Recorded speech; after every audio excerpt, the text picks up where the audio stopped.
and my teammate on the expedition made a compelling documentary of our journey and discussed the political indifference being shown to a pivotal historical event in Canadian history. That was when I realized that an expedition could be more than a personal test of stamina. It could also be a vehicle for sharing an important message. An adventure in 2009 drove that point home. That year, Ray Zahab, Richard Webber, and I broke the world record for the fastest unsupported trek from the edge of the Antarctic continent to the geographic South Pole. Throughout our journey, we maintained real-time communication with over 10,000 school children around the world.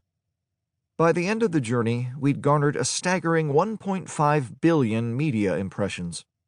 For me, this demonstrated the formidable reach a well-publicized expedition can garner when there's a worthwhile message to share. By that time, my interest in climate change had been taking shape for a couple of years. It began in late 2006, after I watched Al Gore's documentary An Inconvenient Truth, which laid bare the scientific reality of global warming and made a powerful argument that the international community needed to do something quickly to avert a climate disaster. The following year, after returning from my expedition on King William Island, I learned that sea ice in the Arctic had declined to an unprecedented level over that summer, a full 23% less than the previous benchmark, set in 2005. This record was shattered again in 2012, when a further 300,000 square miles beyond the 2007 record melted. No models had predicted such a decline. Climate scientists were in shock.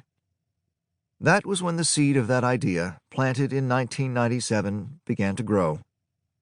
The Northwest Passage had by then melted so much that it remained open for long stretches of time in the summer months, making a transit possible.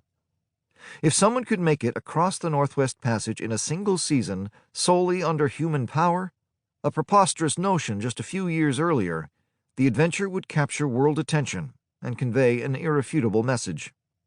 What better way to make a statement about climate change than to do something that was only possible because of climate change? Everything else grew from there, assembling a team, commissioning a boat, getting a sponsor on board, and, of course, the trip itself. In some ways, the organization was routine. After all, by the time we embarked on this expedition, I was hardly a novice adventurer. This was my 12th expedition. But the expedition itself was far from routine, and not only because of the adversity we encountered as adventurers. It was exceptional for all of us, because we attempted to do something that had never even been done before, a significant opportunity for an adventurer. And although it sounds cliché, in some ways it was life-changing for me, because I moved past the notion of undertaking an adventure purely for self-fulfillment to using it for a much larger purpose, to promote and encourage positive change in the world we all share. This realization made the journey both humbling and inspiring in ways that none of my previous expeditions had been.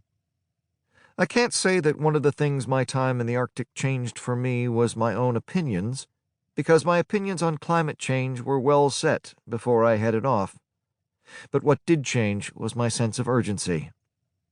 I wished there were some way I could provide everyone with an opportunity to enjoy the sort of up-close and personal glimpse I had of the Arctic and its inhabitants, because then I'd have no doubt that everyone would share that sense of urgency. Of course, doing so would be impossible. But what I knew from the beginning was not impossible was to write and take pictures and hope that through my words and my eyes, others would feel enough of the experience vicariously to appreciate that urgency the way I do. The Arctic is in the midst of profound change, but what's happening there is only a harbinger of what's to come for the rest of the planet. Humankind is at a crossroads. If we turn one way, it'll be a hard road, but our future as a species will be assured. If we turn another way, we're gambling with the future of the planet. I fervently hope my voice in this book will help you decide to add your voice to the chorus calling for dramatic measures to avert a climate crisis now.